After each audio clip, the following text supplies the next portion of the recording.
Where'd you get these skills from? Just learned them. I was just enjoyed it. And you didn't do dish pigging at 15 years old, or never? I worked at McDonald's. That was the extent of my hospitality experience prior to joining the military. You knew squeezy bottles. Yes. They'll train you all right though. I had a great time at McDonald's. Yeah, I went to McDonald's for a little bit when I was like 15. It's great. I loved working at McDonald's. I always sold I actually liked it too. They treated you okay, and it was all like, yeah. Why would people assume that you would treat them badly? I don't know. I think the common misconception with McDonald's, not sponsored by the way, is that people will always say, "Oh, study hard, do this, get a good job, or you'll work at McDonald's." Like that's the saying, right?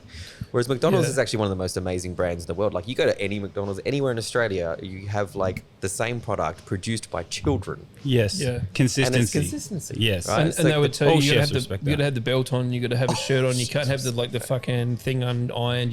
Yeah. They teach you like everything. I feel like McDonald's is the only people like training children at all anymore. You know, like parents aren't doing it. What, Taliban? Parents aren't helping them. The kids that make the Nike shoes, they just know.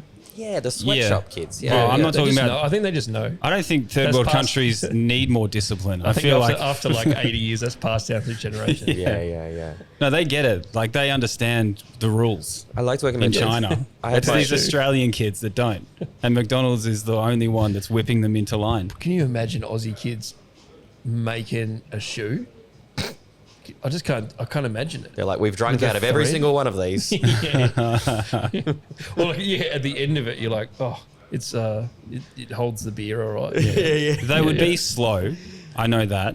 Just slow, and like I stabbed myself again. Why are you saying Australian kids as in speed, they're slow? Yeah. Why? What's this theory? It's just so much slower than third world countries where their entire life depends on that shoe.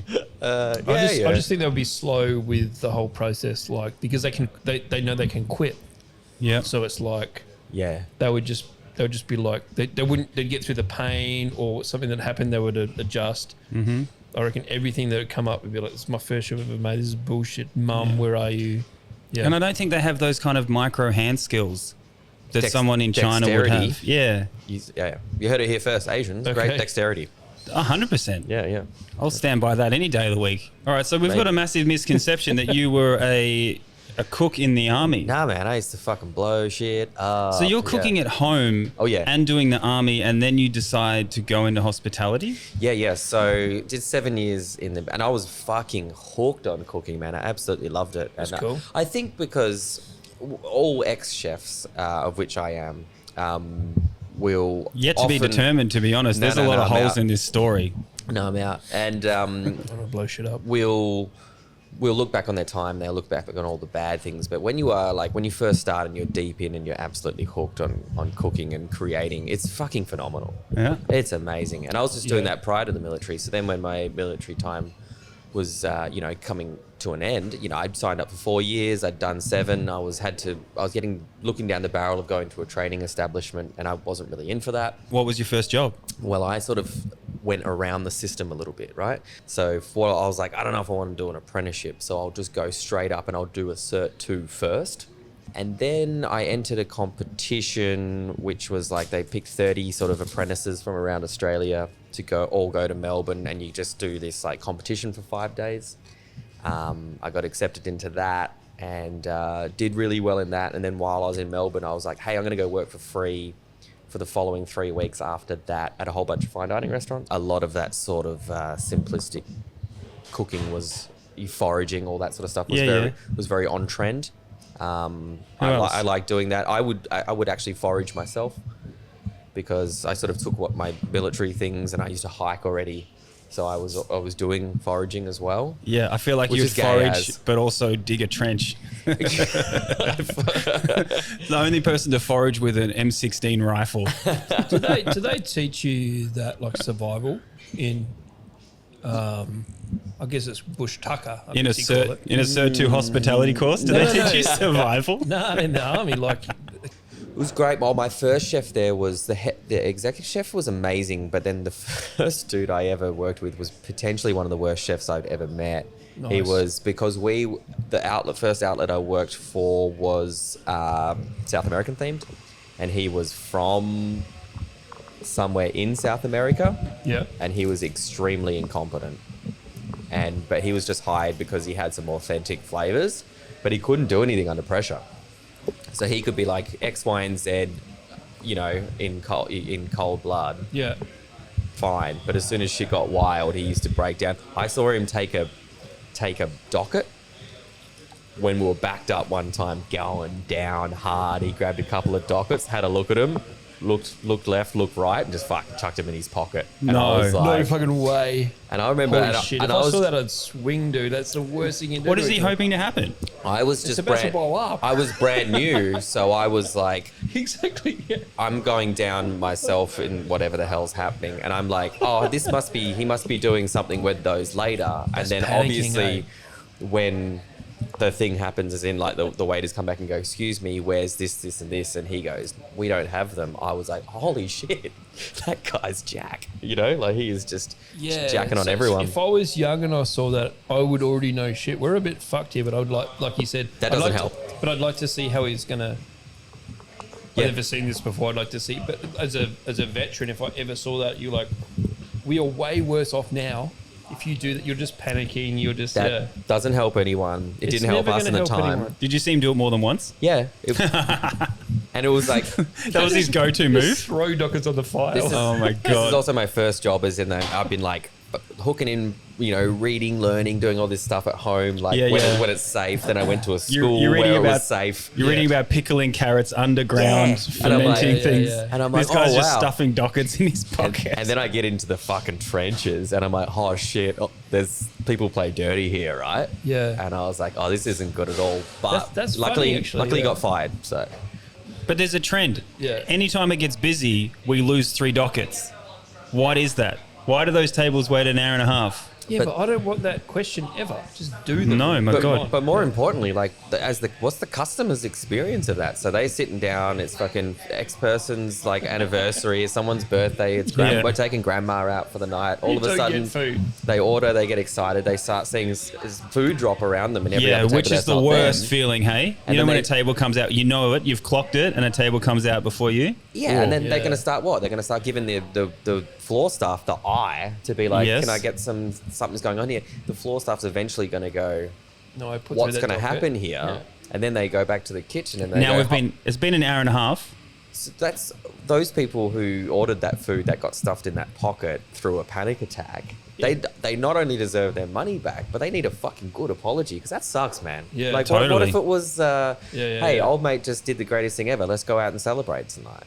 Like, what does that mean for them? They just ruin their night. They go, fuck, that place was shit. Yeah. But they just Forever. cock block their happiness for the night. You know. Yeah.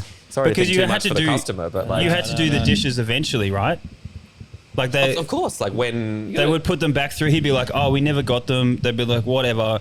Put them back through, and then now you're doing them an hour and a half later. Just extending Unreal. your fucking night. It's so it just it's yeah. Unreal. fired me up. Yeah, and it just fired you up. Yeah. What are you doing? And that was, I think, I remembered at the time, You're I was like, affecting people's lives, man. Like, people are missing trains because you did that. It's so egregious. it's the first time I saw like other chefs who within that brigade, we'll call it brigade, in that team, really gather around hating someone from the top, and I didn't like it because we bonded over it, because we were like, oh, you think that's bad? I worked the other Totally. day and I saw this X, Y, and Z. Yep. And then I remember in that moment being like, I want to be somewhere better than this. The nice thing about the military is you can't bully someone into quitting, right? Because in a kitchen, like if someone's clearly Just not up take to the them off the standard, roster. well, you'll Yeah. give them. It's hard to fire someone, but it's way easier to just kind of make them feel unwelcome until they leave. Oh no, it's so easy to fire people, So- bro. I'm the opposite. I used to just walk up to people like, "Hey, buddy, you're fired." I don't know. But in the military, you're like, See you later. in the military, you're like, this guy's got 3 years left. We better fucking get him up to standard. You Yeah. know? So I don't know. Because they're not encouraging people to leave, right? They need all their soldiers. you just legally can't as well. You've signed Yeah. a contract. Yeah. Yeah, but you don't want to be like in a bullying scenario where people actually leave, because you're like, dude, we might need all these guys for war. Yeah, totally. That's Right. exactly, yeah. And he's the Like first we're not trying to one going lose over the top. Yeah, but anyone that that's says what- I that's want to what go to contracts war. are, yeah. You don't want to encourage someone that's like, I'll do the war. They can't just have like casuals. Imagine like, and then a war comes, like, oh, where's our yeah. soldiers? Just put some casuals on. Yeah. Who are those? What are those guys called? Reservists. Yeah. 15,000 people just don't show up to work that day when 9/11 happens. Yeah. I quit right now. It's like that's not how it works, So buddy. but you were doing so well. Oh, I found another passion. Yeah. So this competition was kind of a bit of a godsend. Well, I didn't think I was going to enter. I didn't think I'll get through, but you had to create a dish. Like for the life of me, I can't remember what it was, but you had to cost it and put it down on paper and do all the right things. Yeah, I think I knew a couple of like that. Yeah. Sent it away, got the call up, and I was like, yeah, cool, go down and fly down to Melbourne, and they put you up in a hotel, and you're in this place every day, and they have, for lack of better words, celebrity people there kind of mentoring you. Your mate George was one of them. A guy from Birch and Purchase, Darren Purchase from the Patisserie, a guy called Jake Nicholson from Blackbirds in Brisbane, I believe, and a couple of other people, and they're like, hey, this is how it goes. And it was like 30 people. But they were all like, the current head chef of Voudemont was in my intake. And everyone was like fucking pumped up. And they were like, how good is this? This is like, everyone's on the same path. Yeah. And I was like, yeah, I was really inspired by that. And then I took some extra time off and I was going to work at all these restaurants in Melbourne for free when I was there. And then I went to Cutler & Co. where I worked. But I'd done a free thing there. And they were like, hey, if you want a job, it's yours. And I was like, fuck. I just picked up my life and went down, yeah. What were the dishes, though, in the comp, though? Because to me, it 13? sounds like you're, like, we've talked about this, the apprentices who come in with all of the ideas. Oh, yeah. And they think that they're like, Oh, bless those kids. They're groundbreaking, doing groundbreaking stuff. And you've just got you've just amped up a whole bunch of apprentices. Bless them, isn't that great? Because they haven't had their heart broken yet, So what did you choose? You must have gone through every book. Oh, well, no, it had to be original. That was the thing. It's impossible. Well, of course. But so the dish I made, and get ready, this is going to sound real cringy at the time, but I think it was duck breast served on some form of yam rosti. Mm-hmm. So that sat on top of it. It had a mandarin salad on top of that, and then some form of aniseed on it. But I made a duck consomme that I poured over, so then it looked like it was sitting in a lake. I had nasturtium leaves floating on it, so then it was like a pond. And then the judges got on the side some croutons that they went and fed the ducks as they ate. And I was like, I had such. It's not sounding bad. I know. My God. I know. You had to have that bit. I'm a prop comic. I think you read too much. Yeah, you read too much Heston Blumenthal. Had the greatest time just doing it. It was fucking. It Oh was super my God. fun. A side of croutons, bro. But the judges were like, "Pah," and I was like, "Battle fat," Were they into it? I mean, George would have loved it. That's